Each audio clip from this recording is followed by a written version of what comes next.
Hey everybody, I'm Jer. Welcome back to Stock Voyager. All right, we are going to do a quick DD on Splash Beverage, SBEV. And we are going to break down the $13 price target. I just did, let's look here, DD report.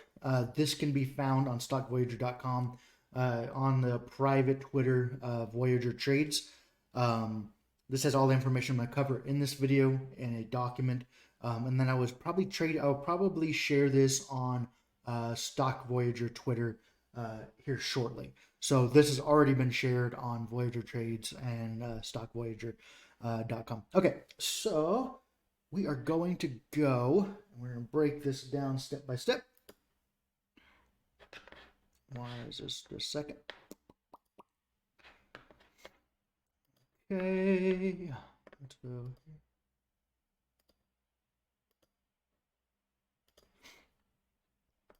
All right, let's go. Okay, what they do, they make and distribute alcoholic and non-alcoholic beverages. The brands are Tap Out Performance Drink, Salt Tequila, Copa de Vino, Wine by the Glass, and Loco Sangria. Okay. The leadership.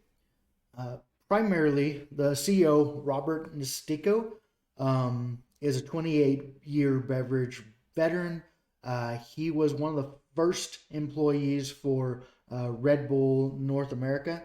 He was the VP General Manager for Red Bull North America and helped take sales from 0 to $1.45 billion. Okay, recent news. This is for the leadership. Splash Beverage Group receives authorization for tap out in Walmart stores across Florida metropolitan areas. So like Fort Lauderdale, I'm guessing Orlando, the metropolitan areas in Florida. They recently did a product rebrand, where they're using clean ingredients and enhanced ergonomic bottle. Plus, they are doing dual language English and Spanish label to better for people who speak Spanish, obviously. So that helps. And then the biggest part of this that I saw was Splash Beverage shares rise 13%, blah, blah, blah. They have a distribution deal with AB1, which is Anheuser-Busch. So they have a connection now to be able to get their product distributed to a lot of new markets. I didn't see this before, but this is pretty huge. AB1 is owned by Anheuser-Busch InBev SA and serves about 50,000 accounts, including retail stores, restaurants, bars, and venues across multiple states in the U.S. So you can expect that to see the SBEV, the Splash Beverage brands, extend to more markets across the U.S., not just Walmart's in Florida. So this is pretty huge. With that, with their expansion, you should also expect to see an increase in revenue.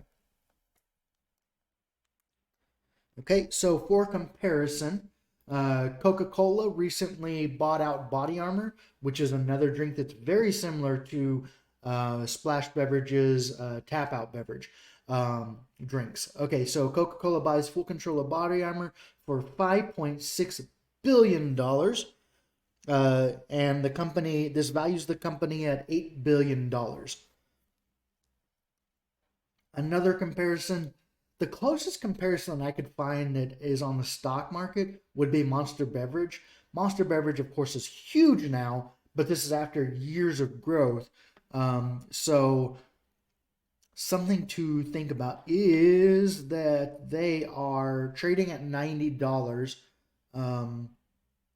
The market cap, market cap is $47 billion. Okay. Lockup period has ended.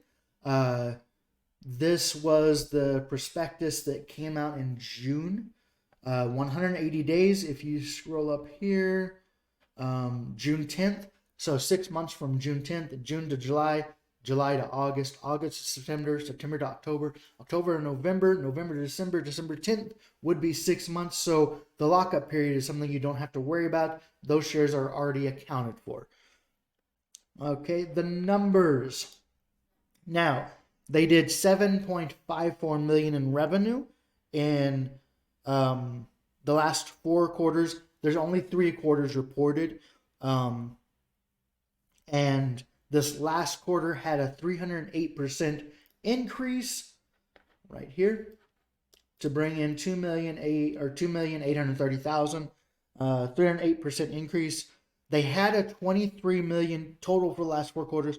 They had a 23 million loss in profit, so it was a loss. And that is primarily because of their acquisition of Copa. So that's something to keep in mind. They didn't just have loss to have loss. It's because they acquired Copa, and that took a hit to their bottom line. And that's to be expected as they expand and acquire. You're going to see some losses because of those acquisitions, but the acquisitions are needed for growth. Copa is like huge, so it was a great deal, and you'll see a return on that in the coming quarters, probably over the next year. You'll see a return on that investment, ROI, and you'll see the revenue increase along with hopefully the profit, at least from that brand. And if they make other acquisitions, you can see a loss in profit or a loss instead of profit. So that's to be expected if they continue to acquire more brands and grow. But understand that they're acquiring more brands and growing, and the revenue will continue to rise, and then eventually profit will rise with that once they kind of settle in and have acquired what all they need to acquire. You'll start to see a return on investment in profit. You'll also start to see profit from these acquisitions, along with the revenue increase. So these losses won't be so huge, and profit will eventually start to take over the losses, and you'll start to see small profits instead of seeing $23 million in loss or whatever it happens to be. You'll start to see profits along with probably acquisitions, which kind of balance each other out until they get their brand as big as they want it, and grow out from there, and then settle in and start to see. I don't know if acquisitions will ever stop. I don't know what their plan is with that, but you'll start to see more revenue, more profit, and then you'll just see chunks of the profit go towards acquisitions, but you'll still see profit. You'll see an actual profit. So as they grow, acquisitions will be eaten up, and it's kind of hard to explain, but hopefully you understand. It will be to where you will see no losses as far as like totals. You'll see profits, and from those profits, acquisitions will be made. Okay, so my opinion, based on everything here that I've covered, my opinion is that the company target market cap, unless they do more shares and dilute and more offerings. Hopefully they do. If they do offerings, they're not at the market, because that's just gradual pain. I would rather see them do just at them, or not at them. Do offerings, just straight up offerings for stock, because it takes a hit to the stock price in the long term to do at the market, because as people buy in, they're issuing shares, so you don't ever see an increase in share price. I would rather just take the pain all at once. There's no guarantee they're going to even do any more offerings, but just in case. The target market cap I have is 425 million, compared to Coca-Cola purchasing Body Armor for that 5.6 billion or whatever it was, and the valuation of Body Armor at 8 billion. Then looking at the only thing I have, which was Monster, being listed on the stock market for however many $billion. Um, I feel that the company shouldn't struggle too much to hit 425 million market cap if there's no more share dilution, which there may be. I can see a target price of $13.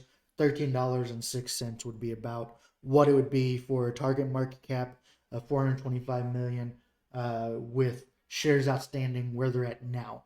The share price target would also adjust with the market cap, obviously.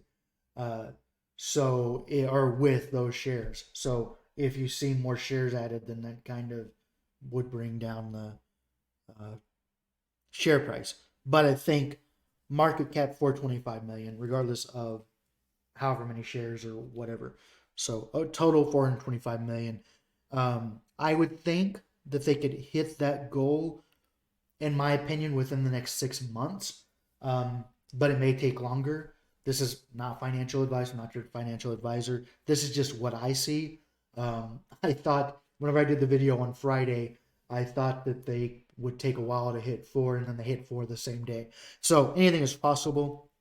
$13 market or $13 target share price and 425 target market cap is very doable in my opinion with where they're going and as they grow.